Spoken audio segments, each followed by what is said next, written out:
Welcome back to the All Things Sports Podcast. I'm your host, Julian. I'm here with my co-host, Kev, Big Kev. Shot it, Kev. It's a pleasure to have you back. It's been a little minute. It's been feels like a couple months we haven't seen you make an appearance here on the show, but nonetheless, it's good to see you tonight and have you ready to talk some shit with me. How you doing, bro? Good, bro. It's good to be back. I texted you and E and said, we got to get one in before the end of the year. So I'm glad we were able to get on and get a little we squeeze this one in for the end of the year.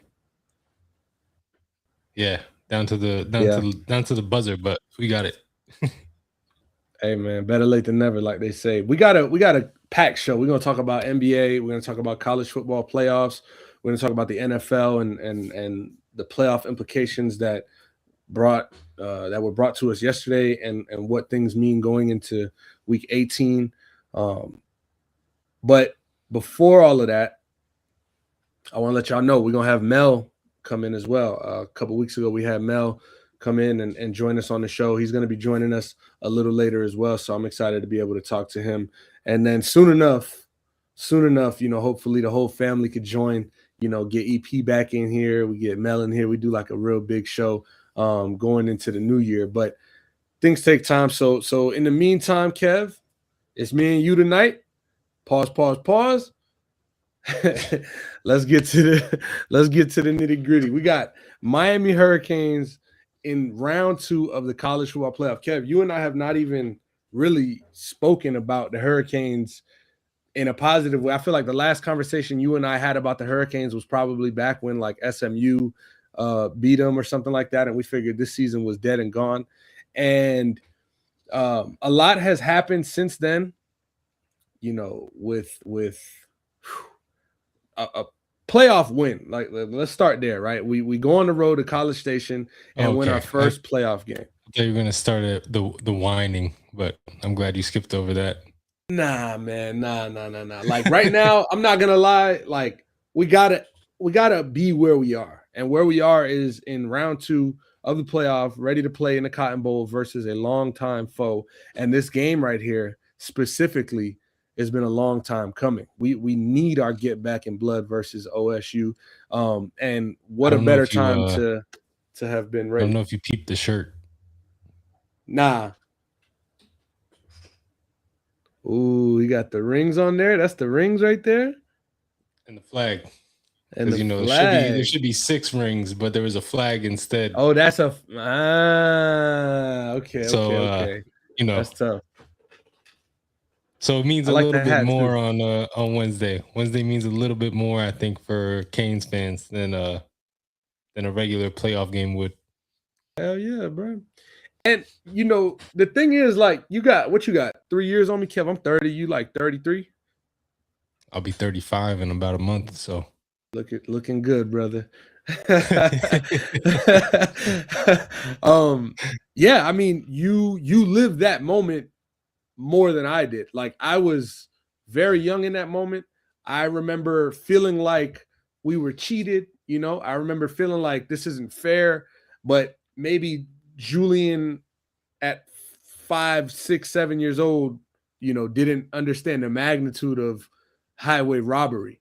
And so growing up, learning the history and becoming more and more of a fan of the program, you start to learn like, oh, we don't fuck with Ohio State. Like, I used to like that guy, Maurice Claret. He was cool and all, but like, like, nah.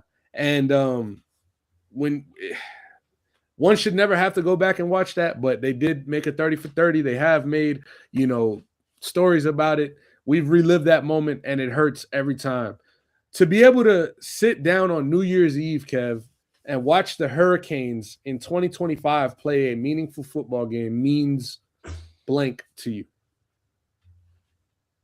Means the U is back. Like, that's Yo, what the fuck? We haven't said that in so long. Like, and actually meant it. No, yeah, it's you got there, you went on the road and won a playoff game. Like, you lost a couple games you shouldn't have won, and that was reverting back to the habits of the U is back and not really being back. But I think going into College Station and winning that game kind of rectified you losing those two. Now the job's obviously not done. Right. But every game from here on out is on a neutral field. You don't have to go into anybody else's house. That was the toughest thing to do. The 12th man, Kyle Field, College Station, Texas A&M. Like that's not an easy place to go into, especially as good as they are, and get a win. So going in and doing that, especially Malachi Toney, like I can't think of the word right now, but like the way he just is able to overcome the way he faced adversity like coming back from the fumble, and Mark Fletcher even talked about it after the game, and I remembered it's the first thing that came to my mind. He fumbled on the potential game-winning drive in state championship game his freshman year. We were there. Me and you were there, and Ruben Bain recovered the fumble to put the game away. Yeah. Like that was Malachi. Fumbled the ball on the game-winning drive his freshman year, and senior year goes in and plays quarterback for the last 3 games to win a championship. So he's always been able to overcome adversity, and just him being able to do it on the national stage in that same, within 30 minutes of fumble to scoring the game-winning touchdown, I thought was, that was big for him. And I think it's going to be even better. I'm excited to see what he does on Wednesday. Definitely. Well said too. I love that I left it blank. And yo, Kev, I shit you not, bro. Like you and I both know, and shout out to all the Canes fans out there, man. Like this is for us. This moment right here is for us to cherish, is to spend with each other. If you know a Canes fan and you don't got plans on New Year's, invite them out. Or if you have plans and they don't, invite them out. If you guys got plans to watch a game, watch it together. Because one, we don't know when the Canes are going to get back here to this Cotton Bowl playing on the New Year's, New Year's Six Bowl.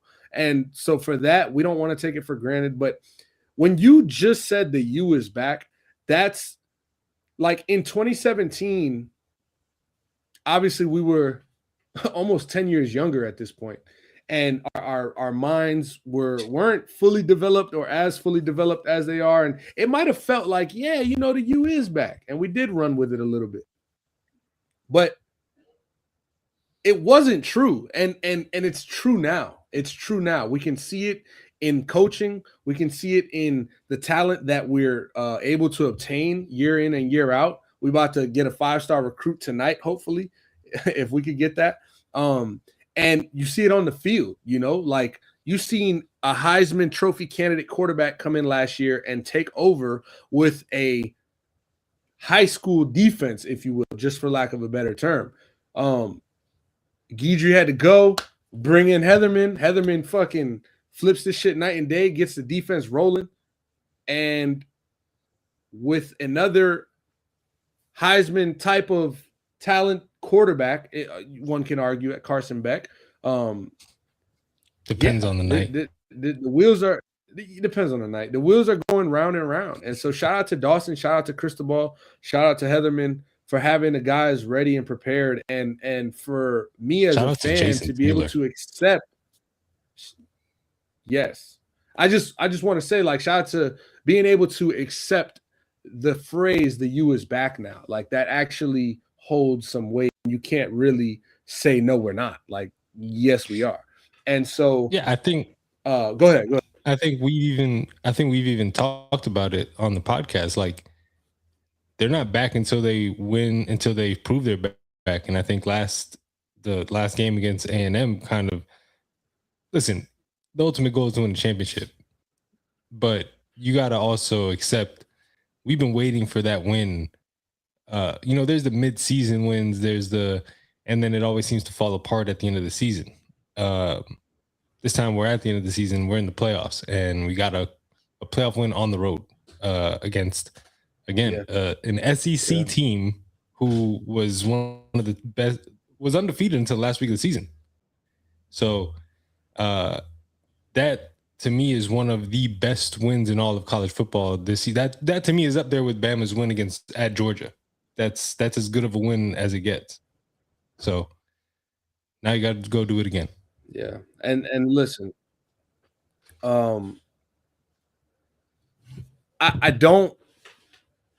I want to live in this moment as long as possible. That's kind of why I'm like just talking about it as much as I am. And by the way, shout out to everybody listening right now, everybody watching right now. Brill in the chat was good. I do want to apologize for this like latency issue. I feel like there's like a little lag. So if you're listening or watching us, I appreciate you for dealing with it. We're gonna get it figured out. But yeah, Kev, I think that you said it great in terms of what this win was for Miami. It was the hardest challenge has kind of passed us, and obviously not in a sense of talent where we're going to keep going through a gauntlet of teams that might be a better team as we go on. But the fact of the matter is the Hurricanes haven't played in a playoff game or any significant postseason football game in a decade and change. And for them to have to do it on the road in quote unquote the toughest place to play in America and do it in a dominant fashion. Obviously, offensively, we weren't able to do exactly what we like, but we can't say we didn't dominate. I mean, if you look at the trenches, the game was dominated on both sides by the Hurricanes. And, Carson Beck couldn't find his guys, and offense really couldn't get rolling as far as momentum and high scoring like we're used to seeing. But football is way much more than, Shannon Dawson calling plays and Carson Beck throwing for 350 yards. That's not football. Football is a game of inches. Football is won and lost in the trenches, and it's a three-phase all teammates involved, all hands on deck type of thing. For us to have went on the road, showed poise, like you mentioned, Tony handling the adversity after the fumble, and then going to score the game-winning touchdown. Mark Fletcher, not having a slow first half, but having a first half where it wasn't consistent due to play calling. Leaned on him in the second half, was able to just show, listen, this is what happens when you lean on me. And then I just want to bring up the fact that you just reminded me of us going to that, high school state championship game with featuring Mark Fletcher, Malachi Toney, and Ruben Bain, all big-time recruits for the Hurricanes. It's just one of those, like, happy sights to see, and it's what being from South Florida is all about, truly. I mean, you look at the whole game, who made plays, and they're all South Florida kids. I mean, Tony, obviously the game-winning touchdown, making big plays. He's been making big plays all season. But then Ruben Bain off the edge, causing havoc all game after, he wouldn't be a factor. I believe it was said, or wouldn't be an issue or a problem or a concern or whatever verbiage he used. The lineman from Texas A&M, Mark Fletcher. I mean, yeah, kid dragged the defender 30 yards with him on that last big run to set him up, and then Bryce Fitzgerald comes in because of an injury and gets 2 picks, and he's been big all season. So the fact that he's not even really starting and he's just getting spot work based on who's in and out of the lineup, and he's still coming in and finding a way to make an impact. Like, those are all South Florida kids, Miami or Broward. And I don't know if you saw what Jeremiah Smith said earlier today about if the Canes were playing in these type of games, would he have come to Miami? He said probably. Well, we're playing in these type of games now, so I think it tells you the type of recruits that we can now get from our own backyard. So. And I do want to say I'm not a fan.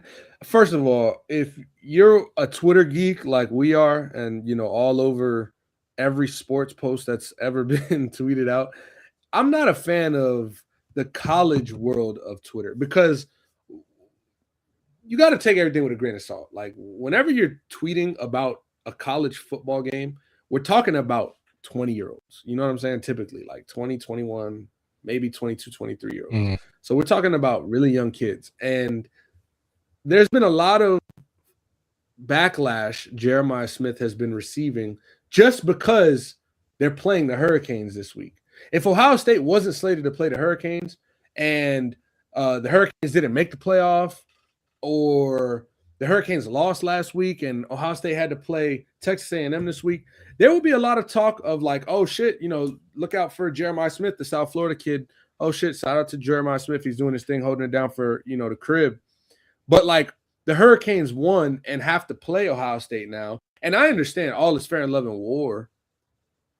But at the same time, like, let's not talk about Jeremiah Smith like we wouldn't be ecstatic if he hit the transfer portal and said, I want to go play at home next year. Like, let's not act like the kid is the worst person in the world for choosing to go to fucking the Ohio State University over, the University of Miami 3 years ago. Like, that was a decision that was probably easier for him at the time. And so, yes, listen, you could hold it down. You could be the Inez Cooper or the Francis Mauigoa or the Ruben Bain and be the pillar.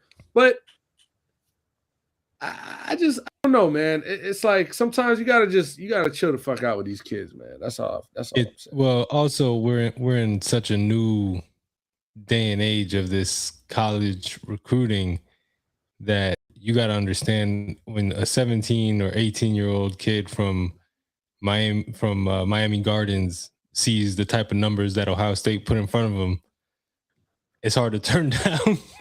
It's hard to say no to also. Yeah, so you know what I'm saying? I don't blame him for doing that.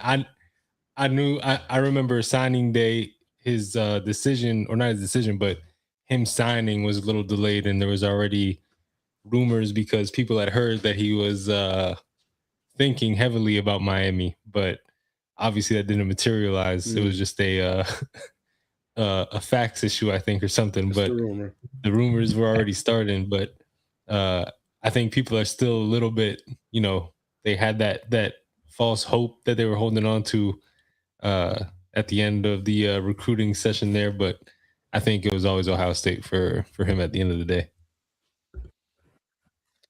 Yeah, and shout out to him, man. He's been making plays. You know what I'm saying? He's doing what he's got to do for his school, and Miami's going to do what we got to do for us, bro. So we let him do that, and bro, we got 2 more days. We got 2 more days. It's about 2 more days to the T. It'll be 7:56, and we sit in front of a TV with a nice cold beverage in our hand, and it's going to get belligerent. It's going to get belligerent. So. Shout out to all the people that the new year or a really bad one. Yeah, 100%. New Year's Eve, the party vibe relies on the Hurricanes, and so it is what it is. I'm ready to stay home, but I'm also ready to go out. Carter, we got more than. Let's get things fixed there. Also, I don't. We got all the misses out. We got all the misses out the way. Yeah, and I will say we're gonna be inside now. So we won't be in the 35-mile-per-hour wind tunnel. Yes. Yeah, I will definitely give him. I'll cut him some slack because I don't know many people. A little benefit of the doubt. Who could have kicked field goals in that kind of wind. Hey man, OSU. It's the Cotton Bowl. We got more bowl games to get to, Kev. I want to talk about the Capital One Orange Bowl that's going to be going down at noon, starting the day off on January 1st. First college football game of the new year. Oregon, Texas Tech. I feel like this would be a good Elite Eight college basketball men's tournament game, but we got Texas Tech and Oregon. We got Elite Eight college football instead. There we go. So Dante Moore, man, is Oregon going straight to the national championship? Yes or no? I just need to hear that from you real quick. Like just beating winner of the winner of Texas Tech. The winner of Indiana Bama. I think they get past Texas Tech. I don't know if they get past Bama. So Indiana. Okay. A sneak peek to that Indiana Bama there. Yeah. So, I mean, Oregon comes out at -2.5 point favorites. Obviously, again, there's no home field advantage. This one feels like you might have a little bit more Texas Tech Red Raiders fans just based on the geography. Oregon being all the way at the Pacific Northwest, having to come down to Miami, Florida. They got that Phil Knight money though. They sure do, but do the fans. Do the fans, and that's kind of gonna be a big thing. I think Oregon has had like this sense of comfort in every game they've played this season. They've had the sense of comfort as far as being the superior team going into games, and then also having such a great home field advantage over there in Eugene when they are playing maybe a tougher opponent, but at home. So with them not having, that, I'd say those factors, one being they're not just the superior team on the schedule this week, and also they're not going to be remotely close to Oregon. And so how do you see that affecting Oregon or maybe even helping Texas Tech in any way on Saturday? I mean, I don't think, as far as like geography wise, I don't think it matters too much. They went to Rutgers and put up 56. I know that's Rutgers and it's not Texas Tech, but it seems like they don't really miss a beat if they whether they go to the East or the West Coast or stay on the West Coast. Yeah. But I think Texas Tech has a really good defense. Like watching that BYU game, it took them a minute to get rolling on offense. And I just don't think they can afford that against an offense like Oregon. So I think Oregon is going to be a little bit too much for Texas Tech. And I think it could be like a 10-point Oregon victory. Yeah, I do see a double-digit win for Oregon as well. It can get ugly, but Bo Prabula, he to me is like, I'm sorry, Prabula, Morton. I said Prabula, it's Morton. He takes care of the football is one thing that I do like about him, Morton, but he's not gonna. Texas Tech is not gonna stretch the ball downfield all game. They're not gonna go out and put up 400 passing yards but they are efficient offensively. And so, we might get the Bear Morton who goes and throws for 150 yards and they still put up damn near 50 points. Or we might get the Morton that puts up only, or not only, but up to 250 yards. And we're just going to have to see how they can respond to Oregon's offense. Because if they can get some stops, I think that they'll have a chance. But that's where I kind of see Texas Tech falling out. I don't know that they're going to be able to stop Oregon's offense far too much. Yeah. And I mean, I think we kind of felt similar last year when we got Texas and Arizona State. Like, I think a lot of people assumed Texas would run away with that game, and Arizona State came out and gave them a run for their money. So it wouldn't surprise me to see Texas Tech. Like I said, they've got a really good defense. And if they can slow down Oregon's offense and give their offense a chance to stay in the game, then obviously it's football. Anybody's got a chance on any given day. Even the Jets won 3 games this year, so I don't see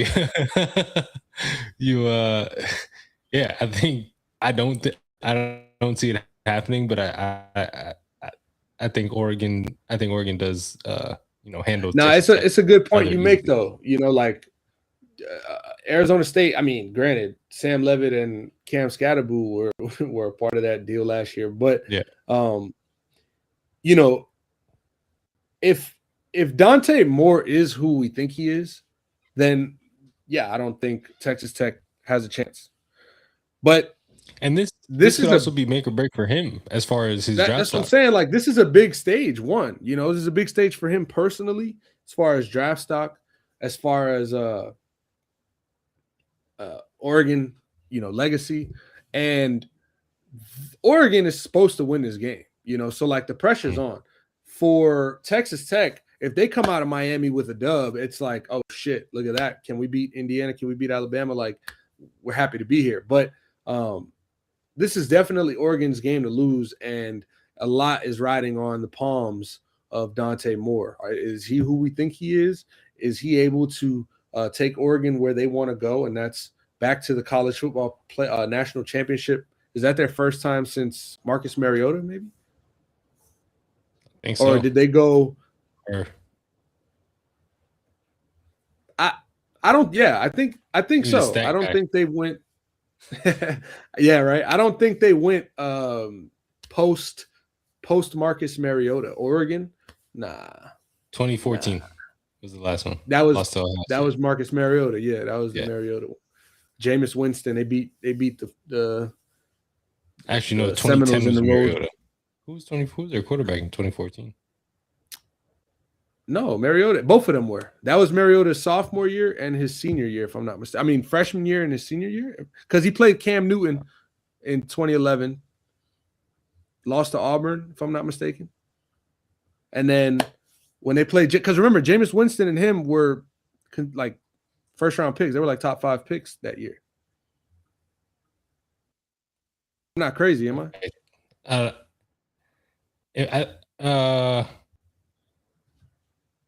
Lost to Auburn 2010 following the 2010 season, but I don't know. Either way, all right, who knows? Hold on. I got you right here. I'm on ESPN. Auburn sure in 2014, but 2010 it said 2010 Auburn won the game 22-19. Okay, yes, I was wrong. They had Darren Thomas at quarterback. Yes, Darron Thomas. Wow. Yeah. And by the way, he threw for this is over the course yards. No. This is over the course of 3 seasons. I was looking at his career stats at Oregon. I was gonna say this is a Heisman Trophy fucking stat line. If this was 1 year. But all right, anyways, that was then. This is now Oregon 10,000 yards. It was like 5,700 yards and 66 touchdowns. I was like, God damn. How do I not remember this guy? But no, man. So yeah, I think Bear Morton's gonna have his hands, his work cut out for him over there, and it's a doable thing. But ultimately, I think Oregon is too much fire for them. So let's move on. I want to get through college football a little quickly. UGA Ole Miss. We got interim head coach now in Ole Miss. No more Lane Kiffin as he goes off to LSU, as I would have for $90 million myself.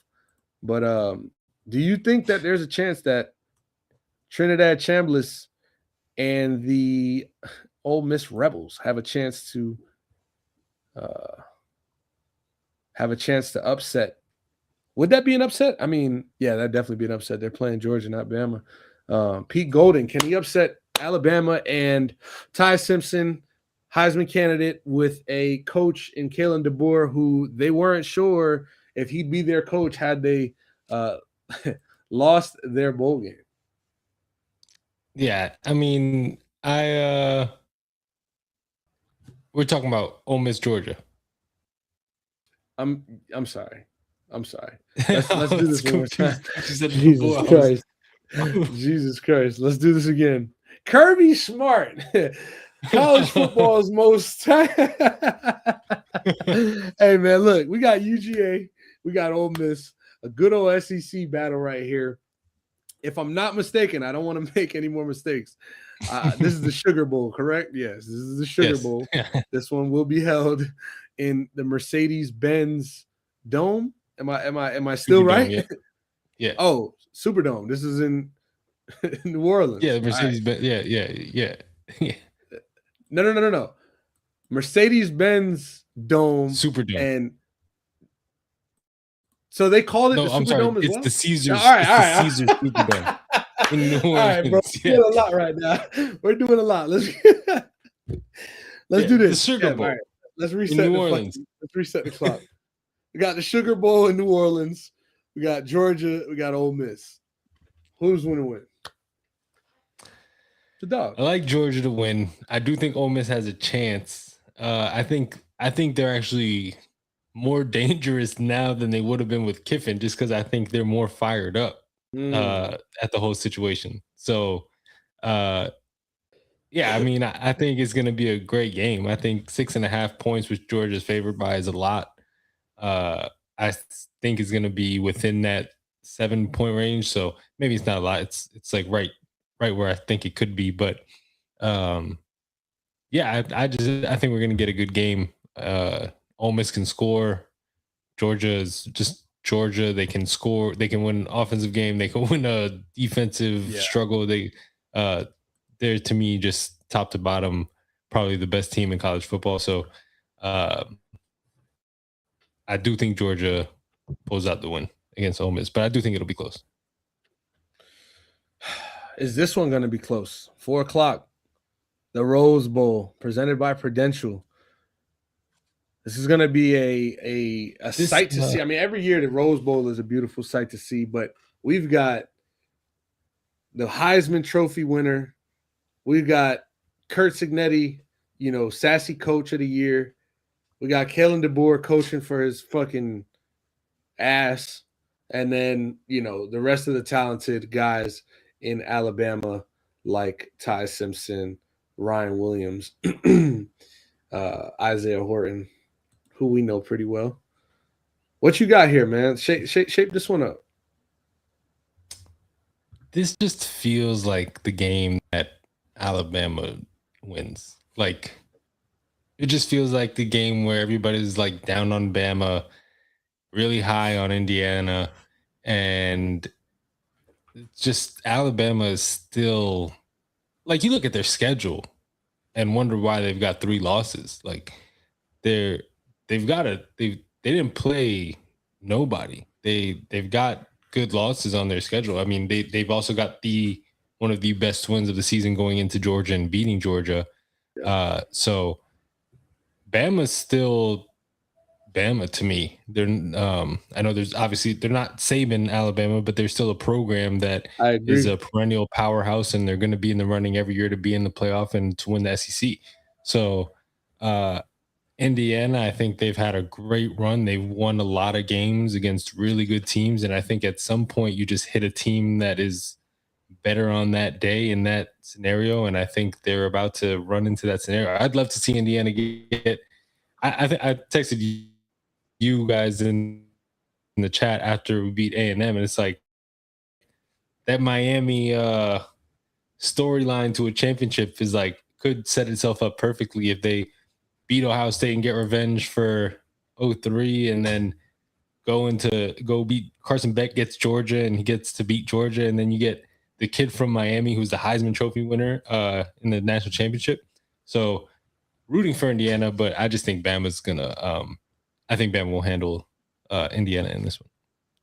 Wouldn't shock me though. Yeah, Indiana at this point wouldn't shock me if they run the table. They've proven to be that good. But they have. I think I also think in this day and age, it's very hard to run the table in this college football era to go especially undefeated with them adding a couple games, especially playing in the SEC or Big Ten. Yeah. Granted, you did. Speaking of Indiana, as far as them running the table and what they've had to do to get here, if we look at their schedule. Sitting at 13-0, number 1 in the Big Ten, winning the Big Ten, beating Ohio State. What impressed me in the Ohio State game was that they won 13-10. All season we've seen them put up 27, 56, 73, 63, 56, 55, 56. They went into Lucas Oil Stadium and were able to beat the number 1 team, defending national champions, in a 1-score game by only scoring 1 touchdown. I think that's extremely impressive and underrated as far as their ability to control the football game. Now, going back to their schedule, there's a lot of hoopla in there, right? There's a lot of Old Dominion, Indiana State. We got UCLA, you got Maryland, you got Michigan State, Kennesaw State, every other state, this state, that state. And they escaped Penn State. And they escaped Penn State. And I got to give credit. As bad as Penn State played this season, they have talent on their team. There was a lot going on outside of the football field that I think caused for a lot of distraction. However, big time plays in big time moments from big time players were made in effort to win this game. And it was on the road and it took all 60 minutes. And so games like that and games like Big Ten Championship on December 6th, beating Ohio State 13-10 in a neutral site, those are the games that I look to and say, nah, this team could beat Indiana. I mean, excuse me, this can beat Alabama, you know? Like, and I'm not saying or acting like you don't believe they can. But Alabama has been this season a really good football team. Like Indiana's in trouble right now. They got a big task on Tuesday, or excuse me, on Thursday to try to whatever. And I think it's fair. If your candidate can find a groove, it's going to be tough for Alabama. However, I'm rocking with the Tide. I do think that the physicality, I do think that the speed, and I do think that the athleticism is just different. I think it's just different, and it's just a step and a half above Indiana. And this is what's gonna, I guess we're gonna see right here. This will be the game that tells the future for Indiana. If Indiana comes out and wins this game, I don't care if they win the championship this year or not. I think that whatever they're doing is the right thing. Like, I'll leave it right there, and I won't question anything. But if they lose, and then depending on how they lose, you might have to start asking yourself questions if you're Indiana, like, okay, going into recruiting now, what changes have to be made? Because are we a step behind? Are we a step slow? Are we a step small? Are we a size too small? And this will be the perfect opportunity to see where your elite talent, goes against an SEC known opponent's formidable talent. So that's what I'm going to be looking for this Thursday. However, I do think Bama is going to win. I do think Georgia is going to win. I do believe Oregon wins. And of course, all my South Florida bros know that the Hurricanes are going to win. So shout out to us for being here as far as the Hurricanes and just having the opportunity to play in a Sugar Bowl or a Cotton Bowl for the opportunity to go to a semifinal. Oh, man, it's exciting to see. Kev, I want to switch gears a little bit. Let's talk about some NBA before I get you out of here. I'm going to get Mel in here shortly, but I do want to talk some hoops with you because it's just been a while. I haven't really spoken hoops in general. I've been so engulfed and caught up in this football season. That basketball season, bro, we've seen a lot of good. We've seen a lot of good. We've seen a lot of ugly as well. Let's never get that twisted with the NBA. You know you're going to find some ugly in there. And we'll start off with the ugliest situation in the league. Terry Rozier still on the books for the Miami Heat.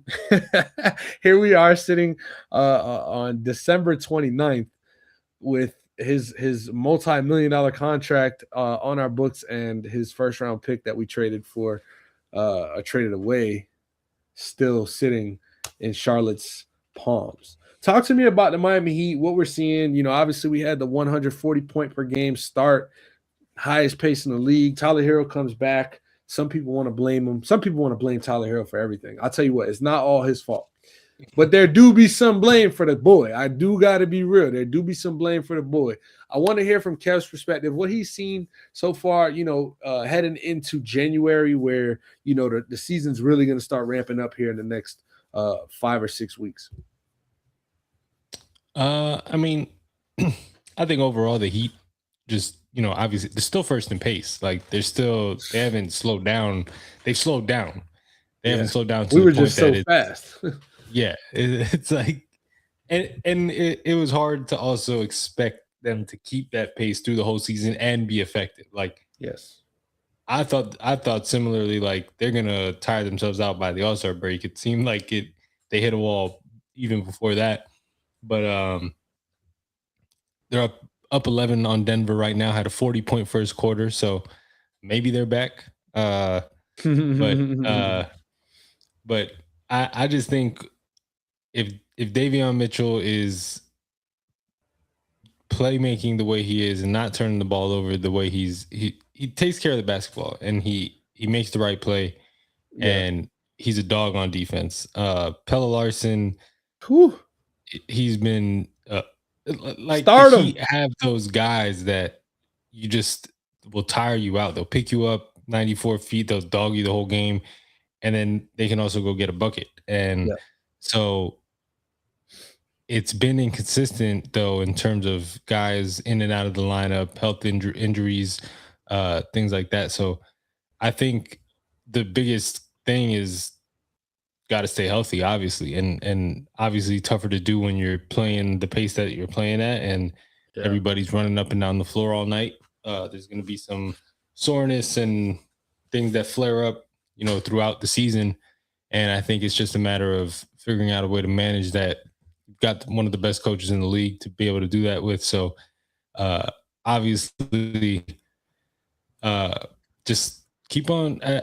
My trust will always be in the organization to make the right move, do the right thing, because they've never once really proven that they wouldn't or that they don't. So even when people say that it was the wrong move, like turns out to be the right move. Like the Terry, it always does. And it's like people would point to Terry as your trade. It's like everybody was crying to get Lowry off the team. And then once Lowry was off the team, everybody was crying about the trade. It's like, you can't have it. To be fair, people was crying about the Lowry trade, right? And that was a great trade. I bringing him in. I was by no means the biggest Kyle Lowry fan, but it was a great trade. I mean, you look at the first season here, and it worked the way they intended for it to work. He obviously slowed down his second season and beyond that, something that they didn't expect. And even then, when at making the run as the 8 seed, he was a big part of that.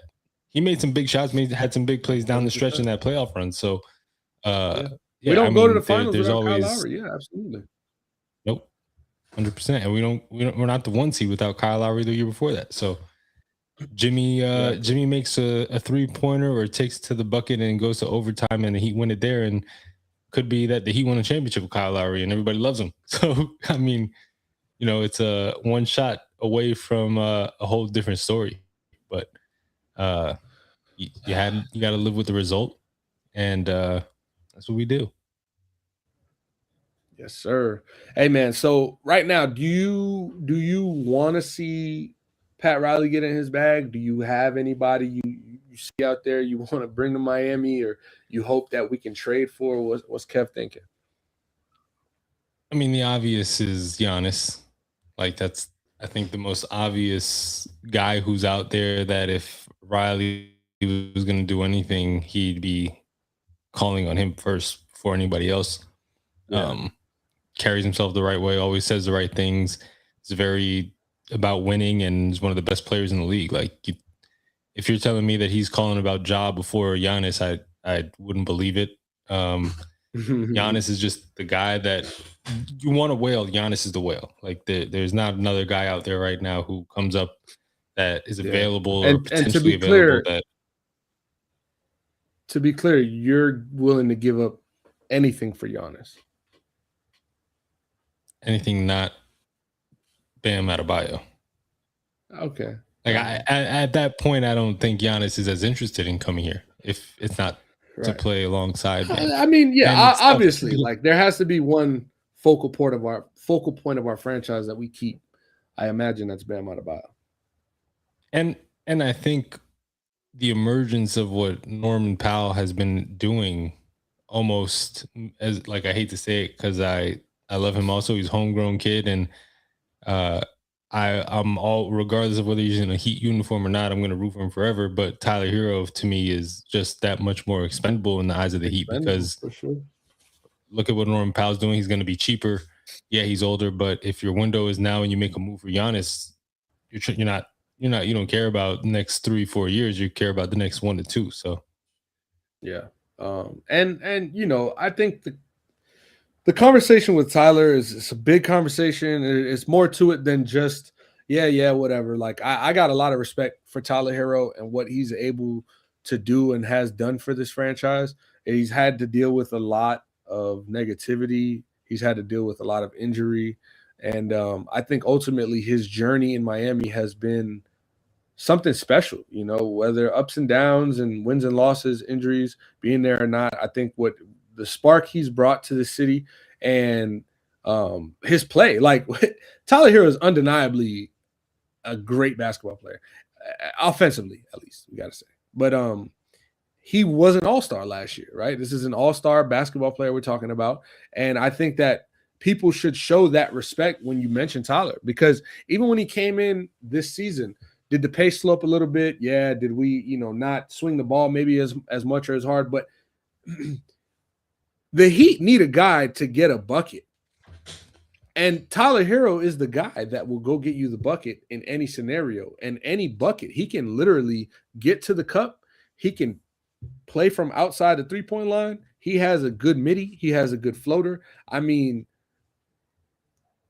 I'm not going to like glaze and say, Tyler, there's no flaws in his game. We know what they are. But I just want to have that, like, let's have this understanding that Tyler Hero is more good to the Miami Heat than bad. That's my opinion. I hope y'all can see it that way. But I feel like he gets treated as if he's more bad than good to this team. Yeah, I definitely think he's more good than bad. I think it's a matter of finding the role that he will accept that is beneficial to the team, because he, to me, is a consistent version, a better and more consistent version of Jordan Clarkson. Like, the kid could win Sixth Man of the Year every year. They might rename the award after him when it's said and done. If he was to accept the sixth man, legitimately accept being a sixth man, he would be, if not the one, he'd be top 3 every year in voting, because he'd be able to come off, lead the second unit, and probably put up 20 to 25 a game just off the bench. And you know, to me, it's always been, I wouldn't care to start a game. Like, I want to be in there at the end when I can really make a difference and have an impact. Put my imprint on the game is in the fourth quarter, those last 7 to 8 minutes. And I think that's more so where the struggle is with Tyler Hero. If I have any say, it's like I don't want to go so far to say his ego's too big, but I think that the lack of role or understanding for his role in this offense, it kind of hurts us, because, man, I could just piggyback off what you're saying. Like, if he put all his pride aside, I mean, brother, Manu Ginobili,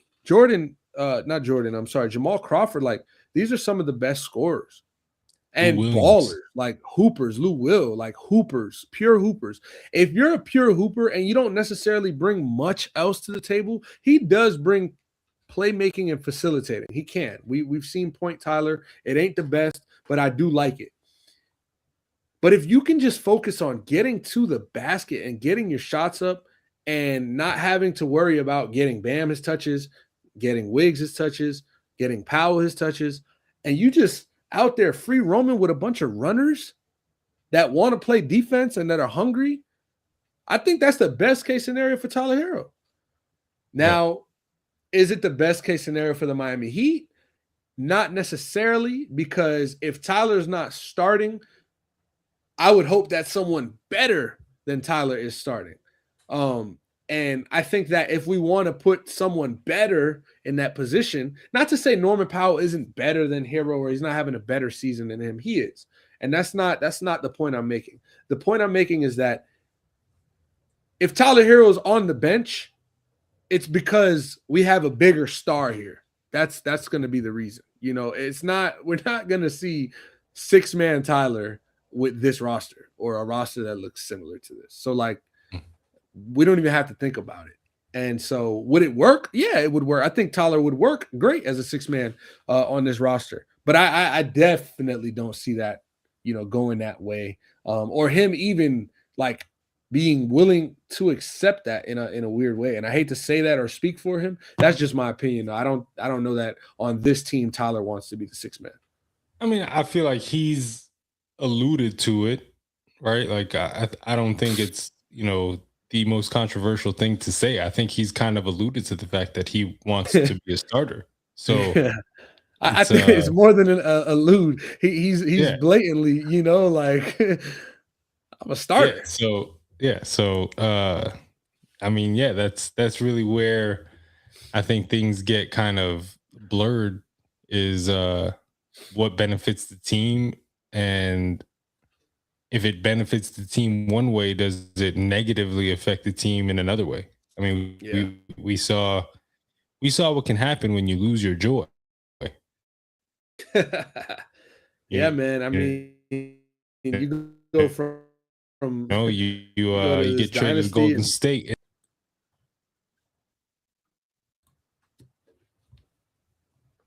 Hey, man. Do you hear me, Kev? I hear you. Yeah. It lagged for a second, but you're back. Yeah, brother. We started talking about this guy, and everything just fucking everything goes to shit. You see that? We shall not allude to this guy. Right. Fuck, man. Bernie the bozo. Hey, real quick. Let's take a look at what we got going on in the NBA world right now, because I want to talk about one more thing before I get you out of here.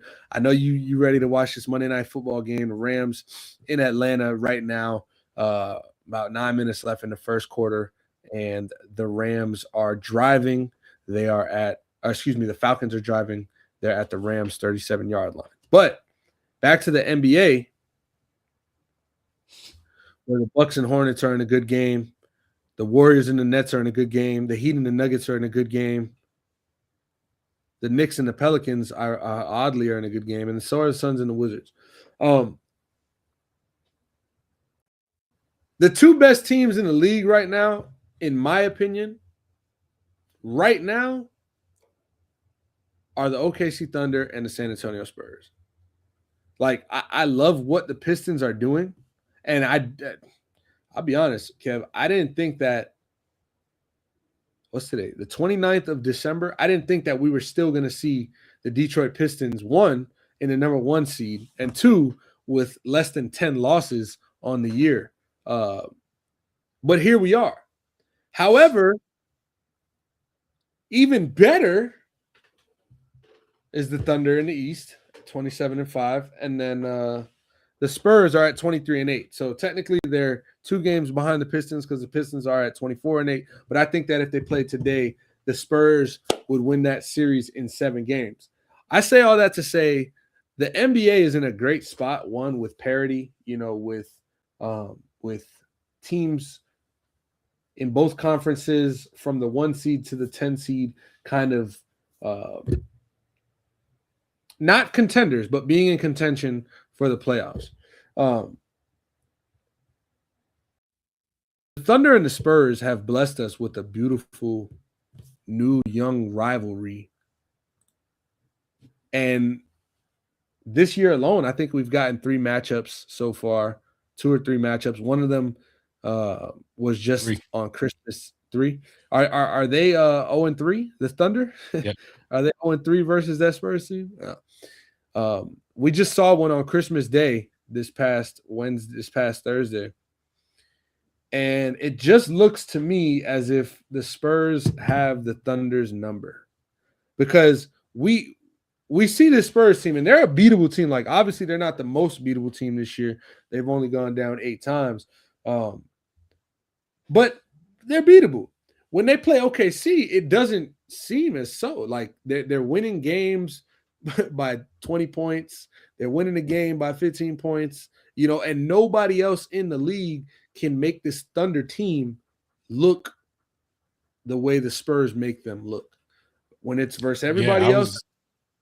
I was going to say, it's almost, I think, the flip of what you're saying. Like, OKC looks unbeatable unless they're playing San Antonio, then San Antonio just seems to be able to, have their number, like you said. Yeah, and obviously, right, Victor Wembanyama, newsflash, he's fucking 7'5". He makes a difference, right? He makes a big difference. But I think what they're getting from Castle, Fox, and Vassell on the defensive end versus those perimeter players, cinema on defense, bro. Because you have Wemby back there to help, like, worst case, right? Worst case. And you can see how much of an impact that Victor Wembanyama has on an NBA game, because post-game, after the Christmas game, they asked, I think it was Jalen Williams, like, man, what is it? Spurs. They're like, well, yeah, I mean, they got this guy named Wembanyama, and it's like, sorry for fucking asking, but it just goes to show you how much of an impact this one man has on the defensive side of the floor. He shrinks everything, and he takes up so much space that it really, really makes your offense have to do one more step to try to beat them on the back end. And so I don't have a specific question for you. This is not going to be the Tim Legler breakdown with Scott Van Pelt on how the Thunder can finally beat the Spurs when they play again. I just want to say, Kev, one, this is going to be a rivalry for the next 5 to 10 years, because what the Spurs are building and their draft picks and their future and their contracts, and the same thing with the Oklahoma City Thunder, it doesn't look like things will be changing much, unless obviously each of them want to maybe make a big move for another star to pair with their premier player. After I say all that, Kev, I just want to ask you, is this the Western Conference Finals? And if yes, are the Spurs going to win it?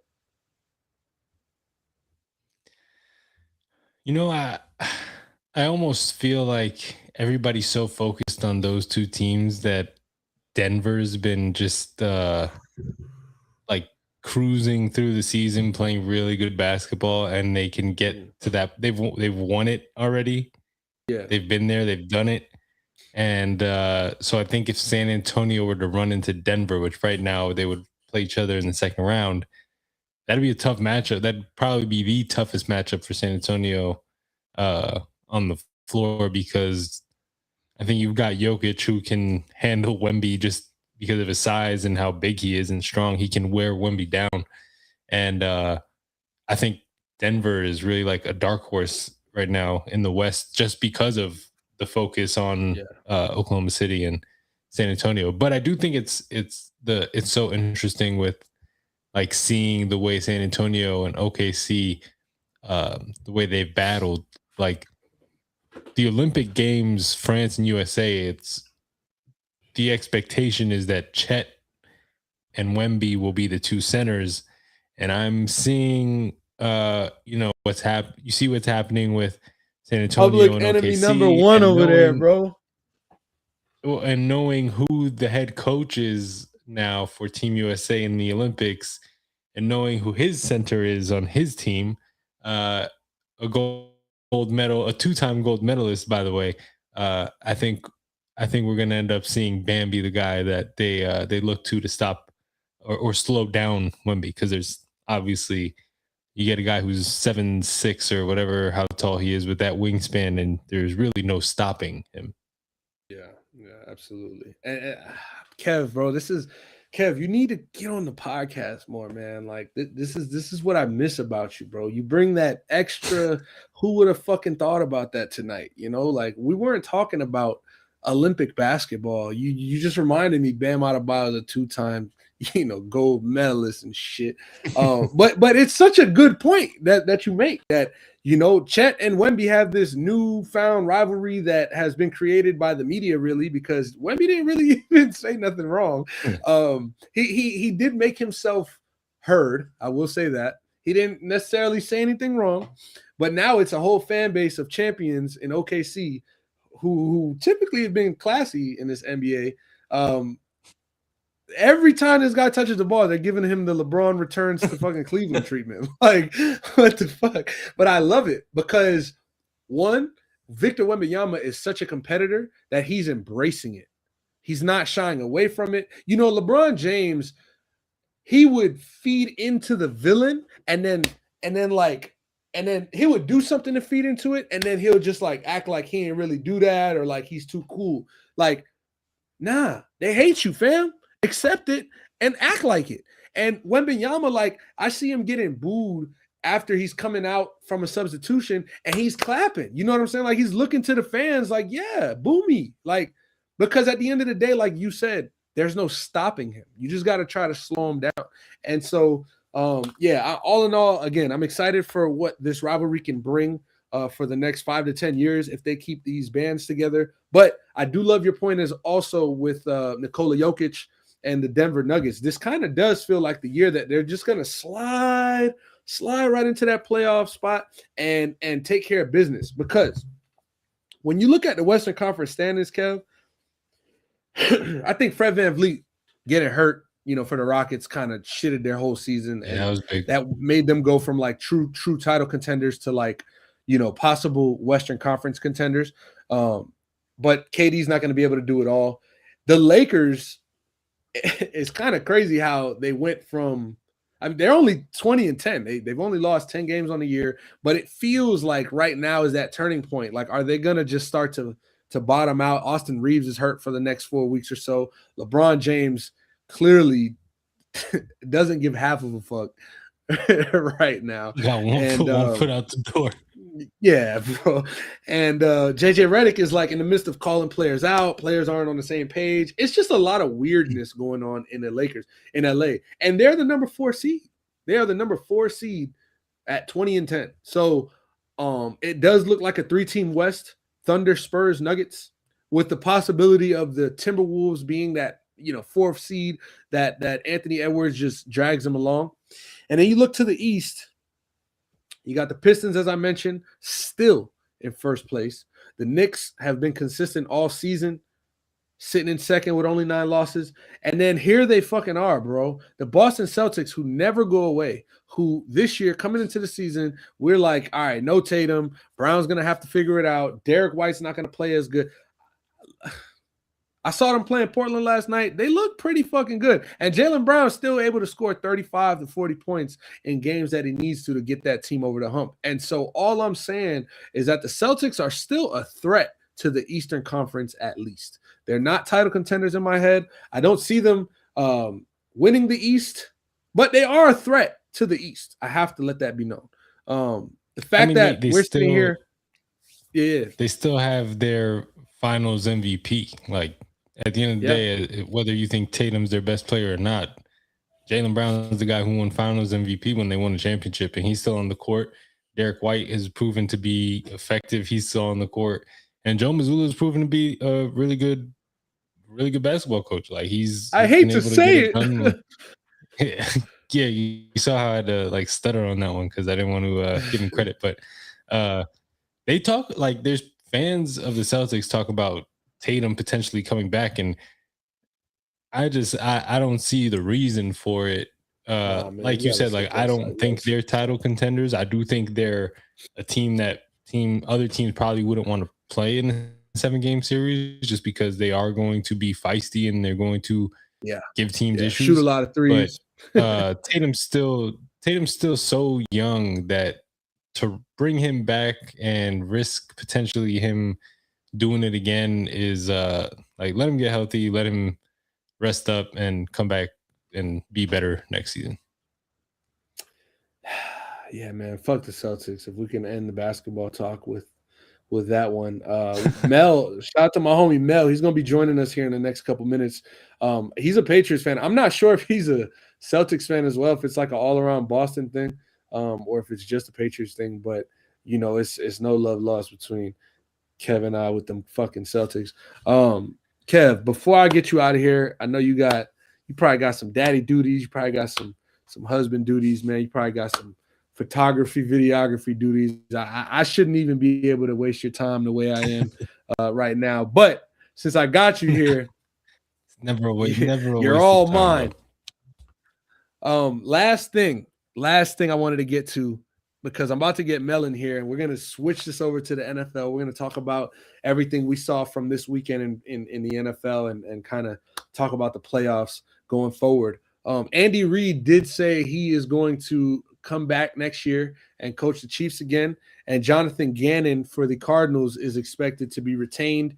That leaves me with two coaches who, depending on tonight's result, and then I guess depending on the competitive spirit the Jets come out with next week. Hopefully none. Is Aaron Glenn a fired fuck? No.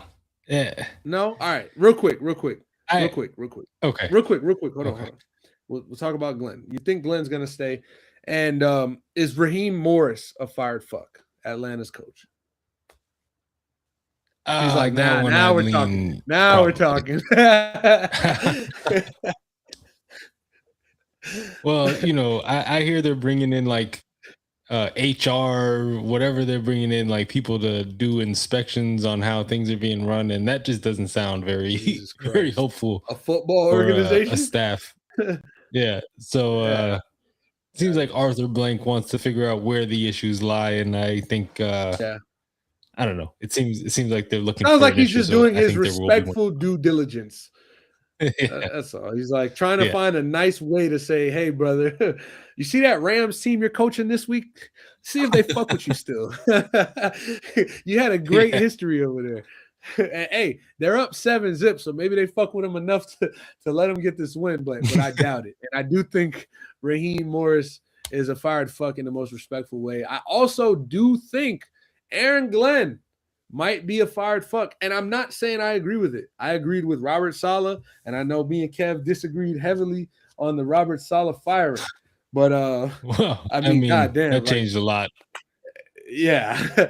But we're here now. We're here now. It's Aaron Glenn. It's no Aaron Rodgers. It's no Justin Fields. I mean, it's as shitty of a shit show as you could think of after what we thought the last chapter was last season. By the way, I do want to let you know, fair warning, the homie Mel, who's in the green room right now, I don't know if you see him smirking and smiling over there. He's fucking hitting the Chiba and just laughing. He was at the Patriots-Jets game last game. He's telling me it's a home game for the Patriots. He said he stayed for all 45 points. He said he got there early to tailgate. And I just want to know, Kev, as a Jets fan in Week 17, because I'm a Colts fan, and in Week 17 it's tough. But there was like some fake hope. Your hope was lost in Week 2. And so what makes you feel like you should retain Coach Aaron Glenn? Because I want to see the good in it. I do want to see that he is a rookie head coach. You know what I'm saying? There is a lot to believe in his system and his scheme. And, he fired the DC a couple weeks ago. What the fuck do you see that you come to tell me, no, we're not going to fire him? Because for me, it's like, yeah, what changed? I thought we fired our coach last year. What the fuck? Yeah. I mean, I'll tell you, I haven't seen absolutely anything that makes me say to retain him. I just think, all right. And obviously the Jets are a mess. And Woody Johnson should be the one who's fired, because if you're hiring someone and a year later are firing that person, you didn't do a good job in hiring them in the first place. Absolutely. So maybe somebody else should do your job. And so until Woody sells the team to me, we're in shambles. Nothing is ever going to change. And this is just who we are. Like, I think I've been desensitized to everything once Rodgers tore his Achilles 4 plays into the season. Because that was like season started up here and crashed. You guys notice how any season ever had. Listen, I just want everybody to pay attention, because I'm good with body language. I'm like what's that mentalist? Oz the Mentalist. I'm very good with body language. And we've sat here for maybe 40 minutes or so. We've spoken about our favorite college football team going to their second round of the playoffs. We've spoken about our basketball team who, won fucking finals, and we've been in the Eastern Conference Finals the last few years. We just started talking about the Jets. Have you seen how he just popped up in his chair and his neck starts straining after 3 minutes of talking about the Jets? This is what it does. And he's trying to tell us he's desensitized, by the way. But go ahead. I Go mean, ahead. but yeah, that's just my feeling. That's just my feeling on firing a man after one season. Like you can't. Oh, Dan man. Campbell started the season 0-11. Let Aaron Glenn get at The least nerves are if still next there, season starts, Kev. they're always going to be. It's just what fandom is. It'll always be there. I pray the Canes win on Wednesday. I mean, what's crazy is the offense. Like you thought the offense looked bad with Justin Fields. That's the best the offense looked all year. Like Brees gets absolutely no room to run. If he breaks a run, it's because he did it, not because of the O-line. Because the O-line can't even do anything when they got 8 in the box. I don't care if Brady Cook is dropping back to pass. I don't care if Brady Cook's dropping back to pass. It's just it's terrible. It's terrible all around. The only win that we've had all year was the trade with the Colts. Here you go. It's the best thing that they've done. The best thing we've done all season. That's what we're doing. So and it's so funny too, because I was gonna apologize to you and say, I hate ending my show on like a bad note with the Heat or with the Red Sox or something. And here you go, and you're like, greatest thing happened to us was 2 first-round picks. Colts fucking flail out and lose the rest of the year, and now we got a top 18 pick. I mean, congrats, but respectfully, fuck off. I saw a post that's had the top draft order, and number 1 pick was Sauce Gardner because he's combined 2 and 13 on the year. Jesus Christ. Hey, Kev, I'm gonna get you out of here, man. I'm not gonna hold you up too long. We got Rams and hosting Falcons hosting the Rams in Atlanta.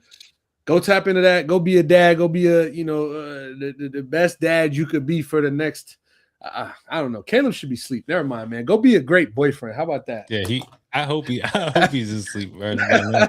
Go be a great boyfriend. Tell the family we said what's up, man. We appreciate you for fucking with us tonight. And hopefully, man, just hopefully we can get you back on before, the next 2 weeks or so we can celebrate that Hurricanes win. Yeah, bro, for sure. That's definitely Happy New Year. I'm sure I'll talk to you for the new year, but for everybody watching, Happy New Year if I don't talk to you. And let's go add another ring to this shirt. Yes, sir. No more flags, only rings. No more flags, only rings. Take care, bro. I appreciate you. Yeah, bro. Appreciate you, bro. All right, man. This is the All Things Sports Podcast. We're about to get Mel in here. Just give me a second here. We're going to work on getting Mel. Talk about this football, man. It's been a hell of a season. And we had a great Monday night football game last night that I want to jump right into. And then we'll get into the Patriots with Mel, because you know how he get with them Patriots, man. If y'all know one thing, y'all boys know that boy is a happy Patriots fan. But let me just get him in here real quick. Y'all give me one moment.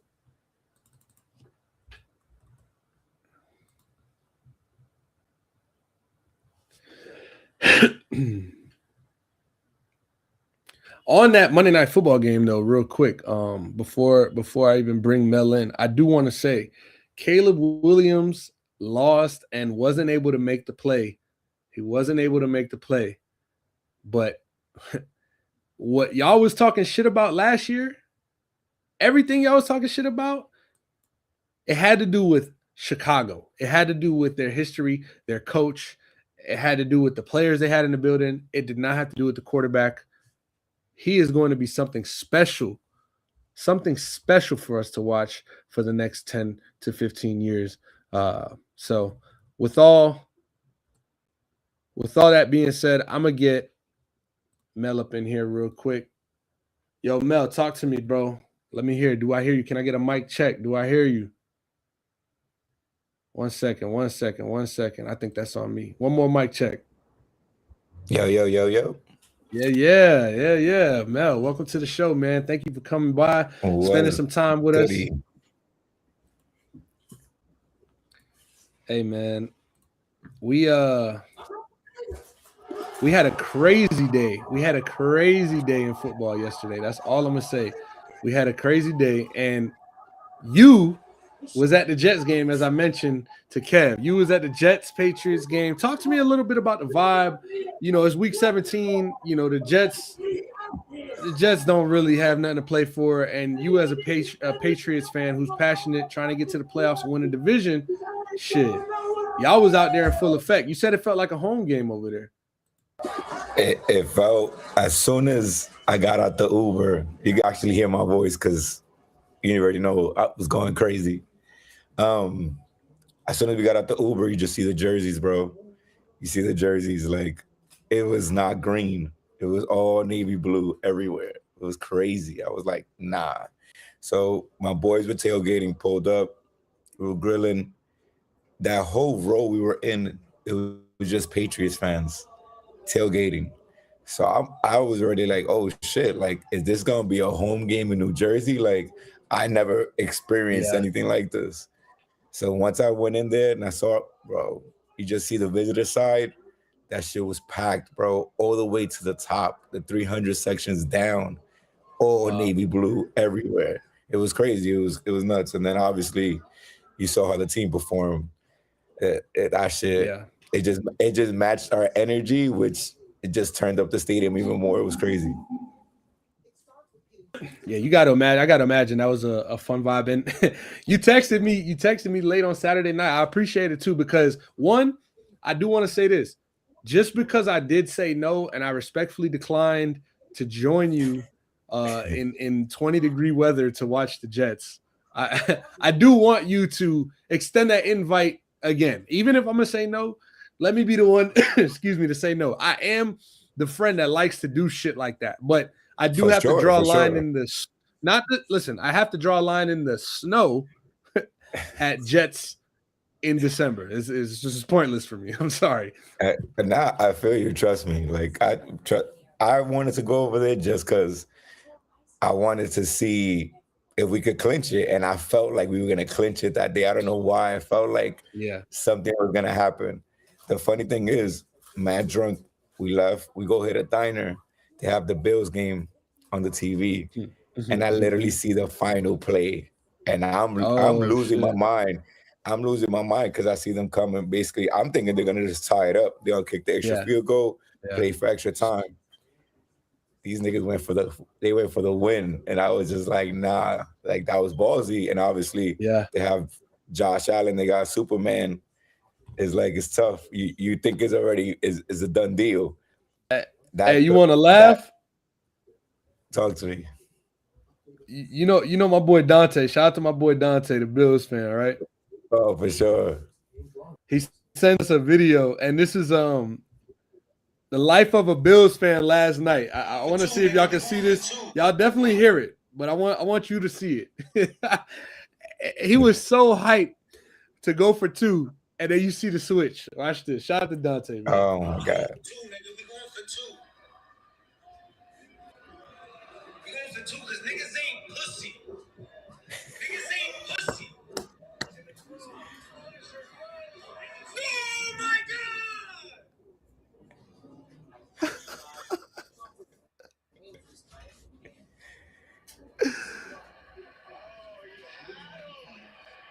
Yo, I'm not gonna lie. Josh had him, bro. Josh had him. Listen.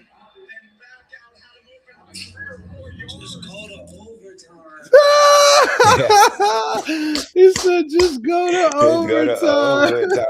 That was one of the best videos right there. I got it. Dante, man. Shout out to Dante. He a real one. Pussy. Just go to overtime.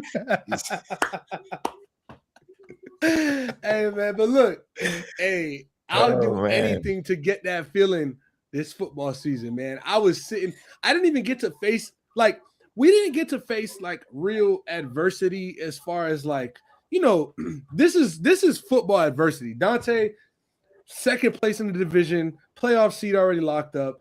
You win the game, it's better. You lose, it ain't the end of the world, but it's a tough loss. Hate losing to the division opponent. Like the Colts were number one in the AFC, best record in the league, scoring the most points a game, number one red zone efficiency, and then it just like we just turned to the worst team in the league. Like there was no, okay, all right, well, we got to win. It just turned into we're the 2024 Carolina Panthers. Bro, peep this. Remember you were just talking to Kev about who's on the hot seat. Yeah. No, Pop, what do you think? No, let's go. Get him out of here. No, but the thing is, man, what rubs me the wrong way about Coach Steichen, because I do like Coach Steichen. I think he is a good football mind, right? This guy is a genius when it comes to play calling, scheming up offense, but I don't think he's a great leader of men. I don't think he is a great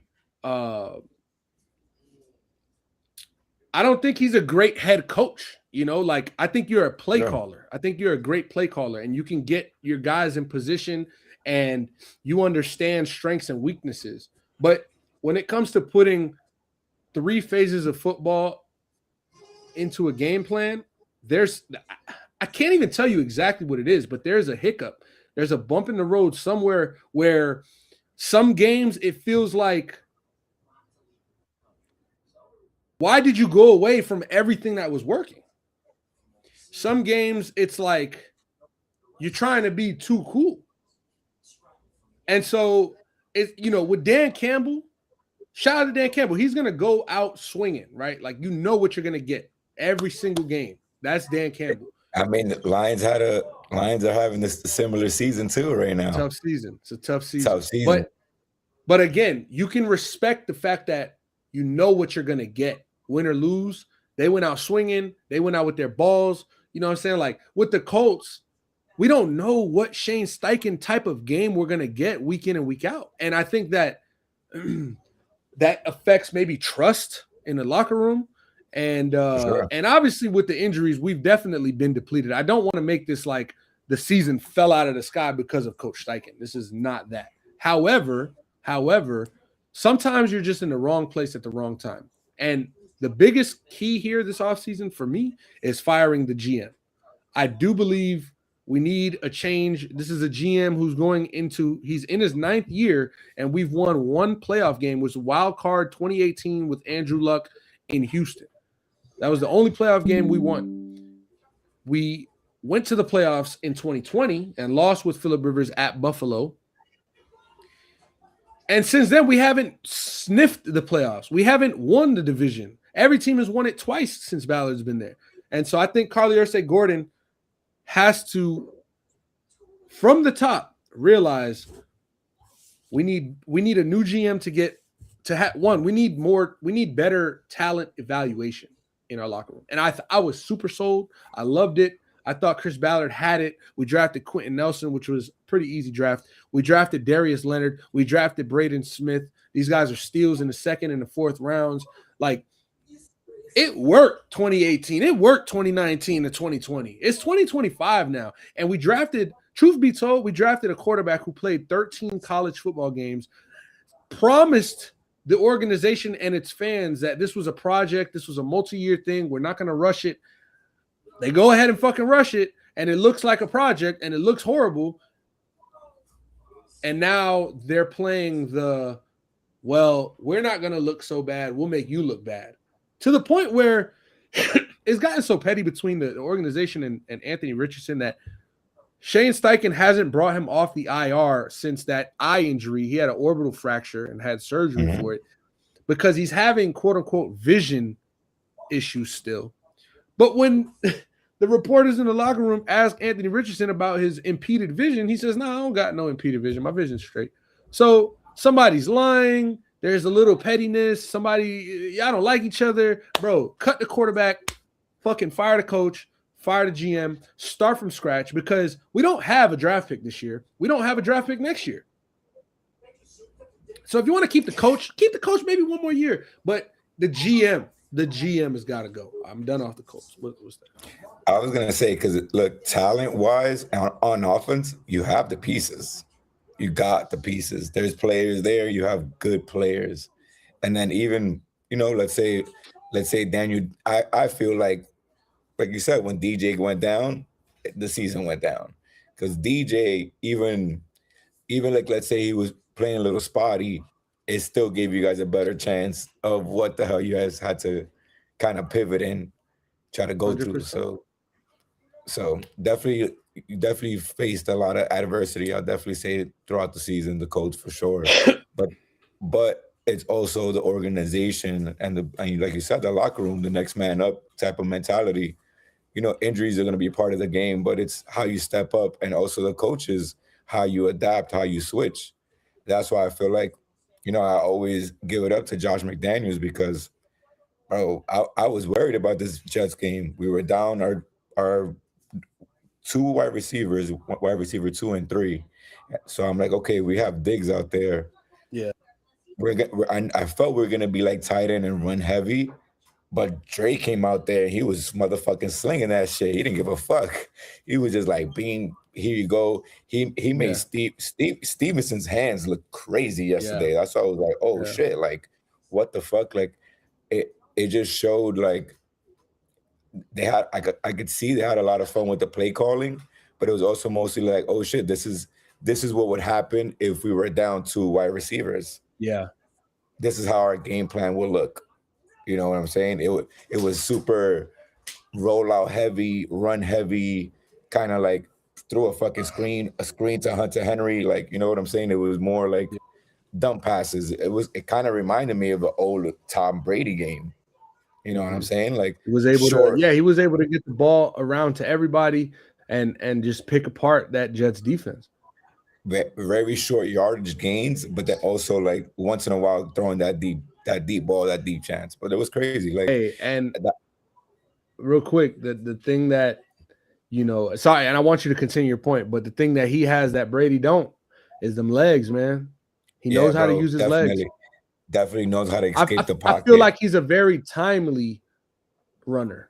Like Drake he doesn't need to run the ball. Like, he doesn't need to be schemed to run. And he doesn't need to always extend plays with his legs, but he can, and it feels like he just knows when to do so. Yes. It's crazy how I could see how he knows when to step into the pocket or when to roll out of the pocket. And good point. He only runs when he sees green. You know what I'm saying? He's not the type. He's not Lamar Jackson. He's not gonna juke someone out their shoes. You know what I'm saying? Yeah. So like he kind of knows like, all right, I'm limited on how I run, but let me just perfect example, bro. It was 4th and 2 yesterday too. It was balls to the ground. We went on every 4th down. Like they didn't care what it was. Like it was 4th and 5. We're going for it. They were just confident. Yeah. And it was a 4th and 2 in the red zone. He rolled out. He saw the green. He just rolled out, got the first down. And I think that's set up the Stephon Diggs. I like to call it a $500,000 catch because that was his $500,000 catch. Yeah. It was a touchdown. I was super excited. That was another thing that I was looking out for yesterday too. So, and that was the craziest play too because it was crazy when I saw it. I was like, damn, I feel like I seen that play. And that was the same play we ran in the Atlanta Super Bowl to Danny Amendola to tie it. It was that pick play screen, quick pass. So I was like, oh shit. The funny thing is when I look at the recap, the announcers even said that, and I thought about that when I was and while I was at the game, I was like, oh shit, like this is kind of crazy. I've seen that before. Yeah, I was like, yo, I seen that play because that's where I was sitting in that end zone. I was like, yo, shit, I seen that play before. What the fuck? It was crazy. Hey, it was a crazy thing. I said this last night. I'm gonna read some of our text message thread, if you don't mind, here to the fans and the listeners. For sure, because I was lit as hell. Yeah, you know, because you mentioned we got to give credit. The Patriots won a game, right? They played an NFL team and they got another win. But I texted you and I said, y'all played a sweet ass schedule. We're going to see what y'all got in the playoffs for sure when the stakes are win or go home. This is not me saying y'all are not legit or won't win it. I'm just saying what it is. And the fact of the matter is that you guys played the Jets last night, who haven't gotten a takeaway. That's a stat. That's a stat of the century right there. For No sure. takeaways in a whole NFL season. That's crazy. But nonetheless, I understand and I respect the fact that the Patriots played who was on their schedule. They didn't make the schedule. That's none of their business. Their business is to go out there, have a game plan, execute, and come out with a win. You guys did that way more than not this season. You guys won your division in the first, installment of this new regime with Coach Mike Vrabel. And so that's all fine and dandy. But reality sets in at one point. And I'm just saying, this team ain't faced no real adversity this year. They ain't been smacked in the mouth on some. No. Hold on. With the Bills, hold on. game. Because at the end of the day, that Bills game, you guys had already won one of those games, right? Yeah, that was a tough game. When we won that first one. No. But we're talking about smacked in the mouth with adversity. Drake May had a good game, and it looked like he outplayed Josh Allen in that game. All I'm saying is there hasn't been a moment of the season when you're looking at each other and you're like, you know what? Buckle up.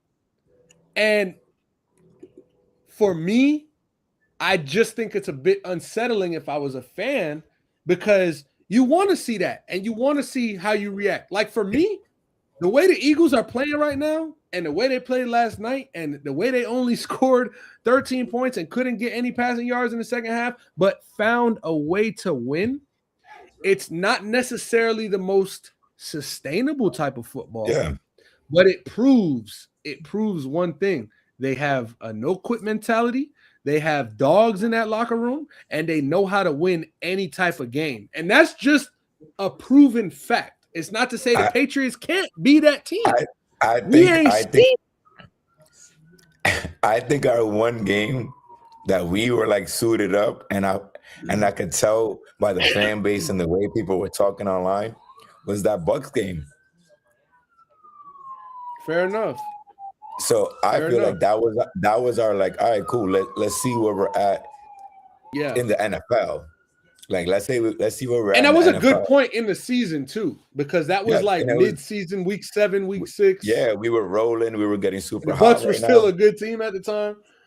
The Bucs, I think that was before I'm telling everybody, the Bucs season went down once they rushed Baker to come back from that injury.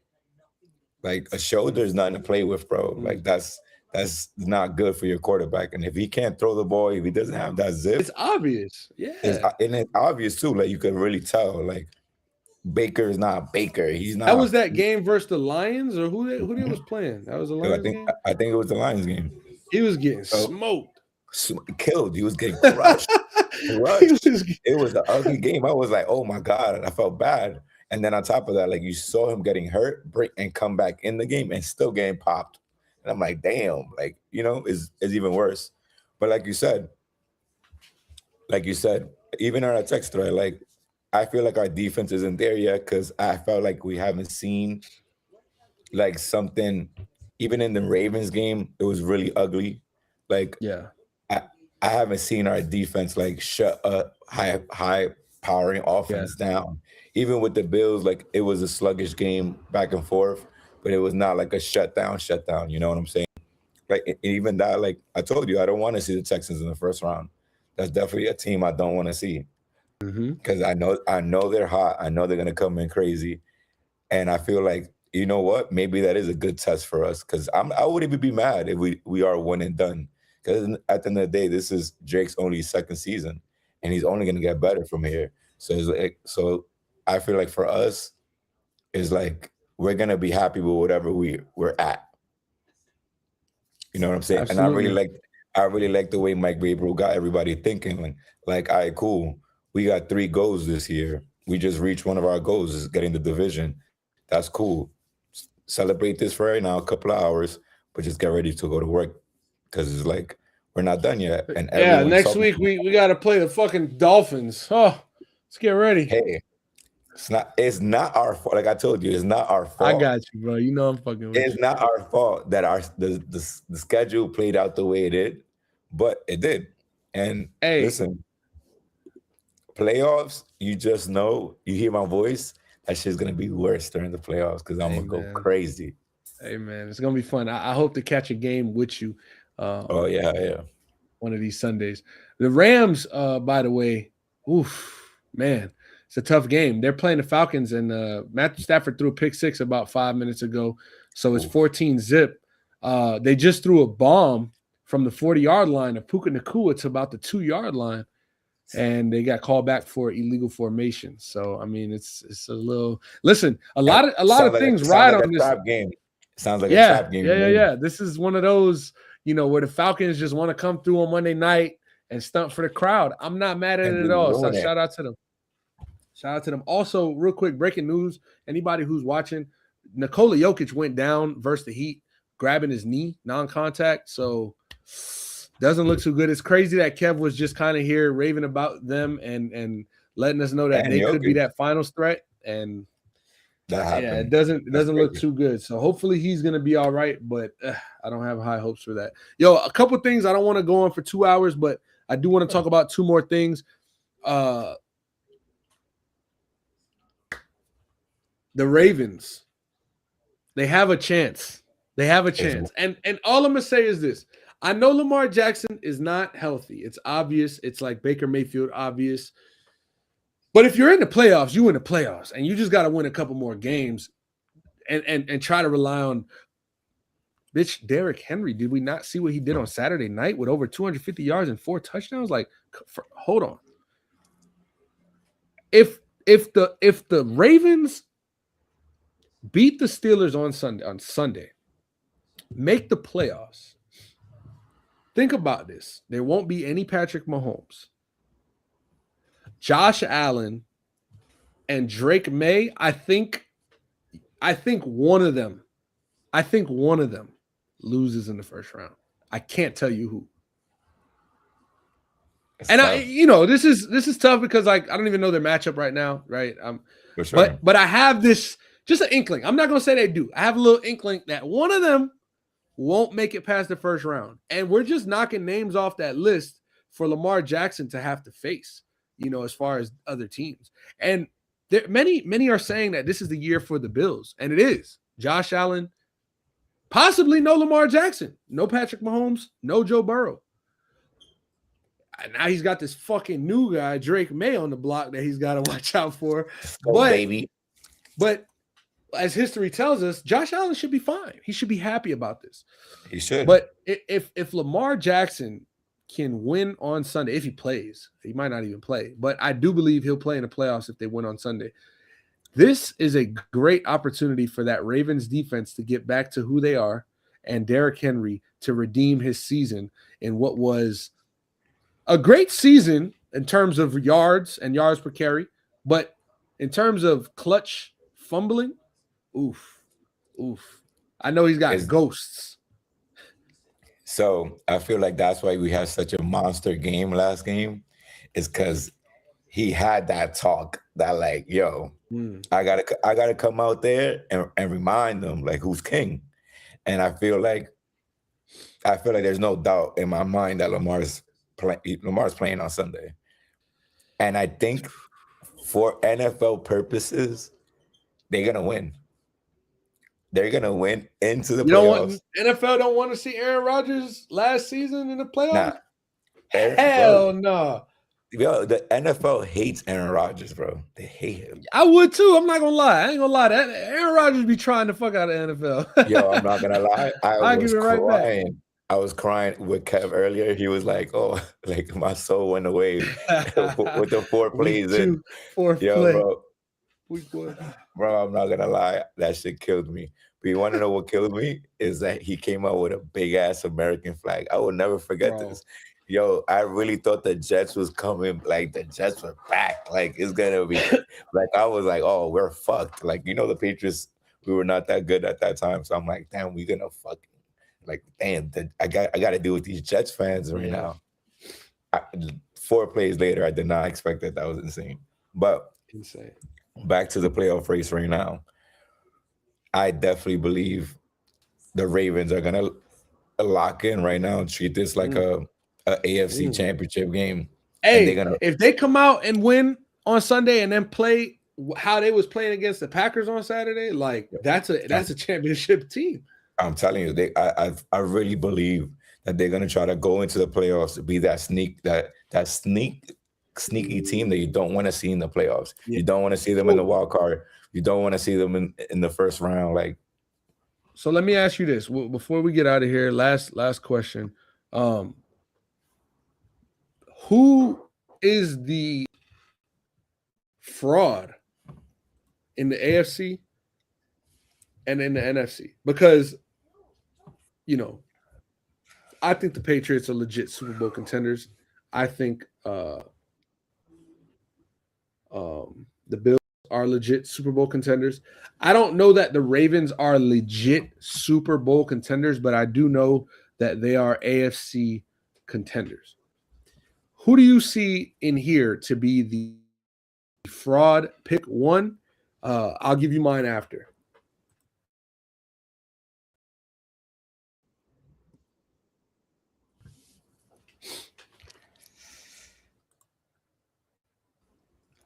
I don't know. oh man, this is tough. Okay, now I see.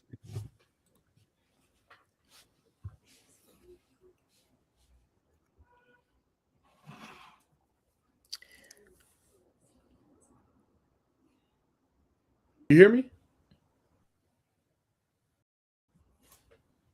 Yeah, I hear you. I definitely.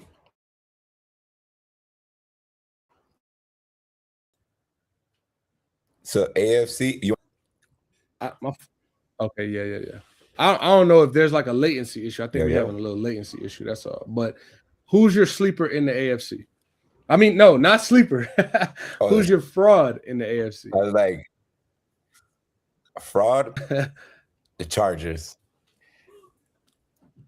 The Chargers. Ooh. The Chargers. They're I don't think they built for this. They're gonna be a one and done easy.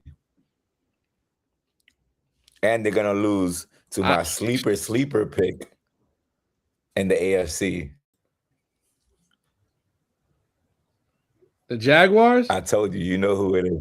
The fucking Jaguars, bro. I'm telling you, bro. I'm telling you. If they get, I'll tell you what, though. I'll tell you what. I like the Jaguars, and I do think they are legit AFC contenders. I do think they're good enough to beat every team in this AFC in a one-on-one game. But if they got to play the Chargers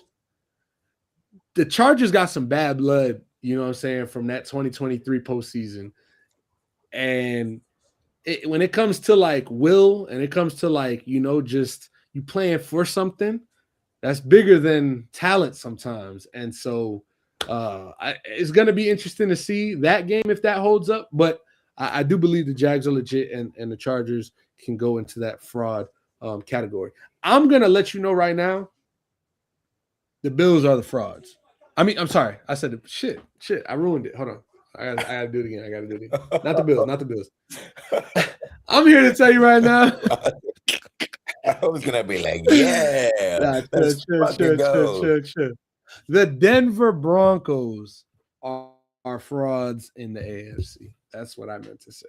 It's the Denver Broncos. And as much as I admire that defense and that pass rush specifically, I do not trust that offense for the life of me, bro. I don't think that offense can go get you a touchdown on any given possession. This is a point that you said earlier. You said certain teams haven't faced adversity and like have to win ugly games. Like your offense is not scoring, so your defense has to win. Denver has won every type of game this year. Blowouts, close games, last minute comebacks. I've seen it all. Bo Nix is looking like a great ass fucking draft pick. He's looking like the steal of No. Bo Nix is a great draft pick. 9-year college football quarterback. I mean, he deserves it, you know. All right, let me stop. But I don't think the problem lies with Bo Nix. That was a sneak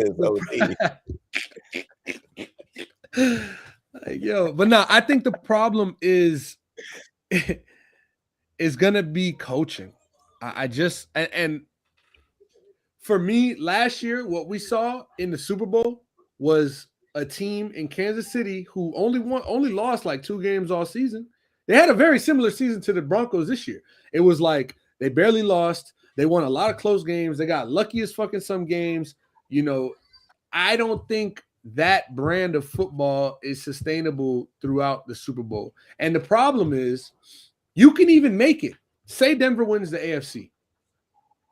The AFC is not the cream of the crop of the NFL. Newsflash. It's the NFC. And so I think their toughest task is going to come in a Super Bowl, you know? I don't think that Denver teams say they get past XYZ in the AFC. I don't think that team is good enough to beat the Rams. I don't think that team is good enough to beat the Niners. I think they would very much struggle with the Seahawks. And then Seattle's like, you know, I think they're fraud as well, but like battle of the frauds at that point, right? So is Seattle your NFC fraud? I think there's one more frauder team. Hold on, let me just double check. No,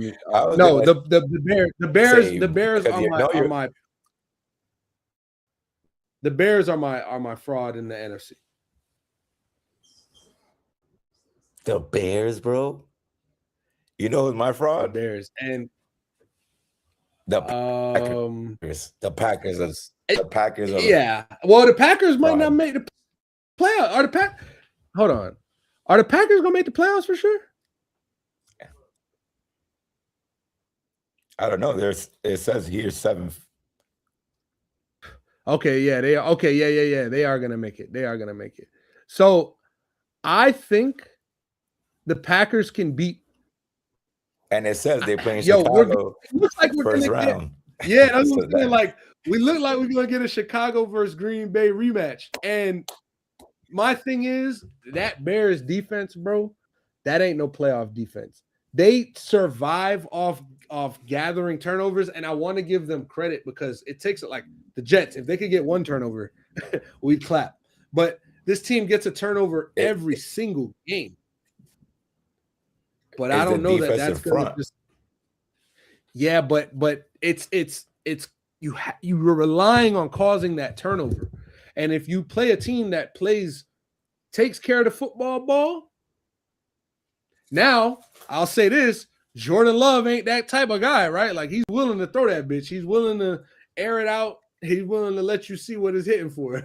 But no problem. I'm not saying they're going to lose in the first round. I'm not saying Bears are a first round exit. I just don't think that they are this year for real NFC contenders. That's what I'm saying. By the way, Bijan Robinson just broke for 60 plus. They're up 21 shit. So what the hell? Yo, Mel, yeah, I know. It's just crazy. I'm gonna let you go, bro. We're gonna finish this Monday Night Football game, second half. You know, everybody that joined us today, we appreciate you. If you're listening on the watch back, we appreciate you. Make sure you hit that subscribe button, the like button. Shout out to you, Mel. Thank you for giving me, the time of day tonight. It's been a few hours now, so I appreciate that. Don't think we don't. Nah, anytime, brother. You already know I appreciate you even just considering me to do this. And come on, you already know we got to catch a game soon, bro. Yes, sir. Hey, it's the best time of the year for that. So I'm gonna check you and shout out to all the listeners. Y'all have a great night and a happy new year.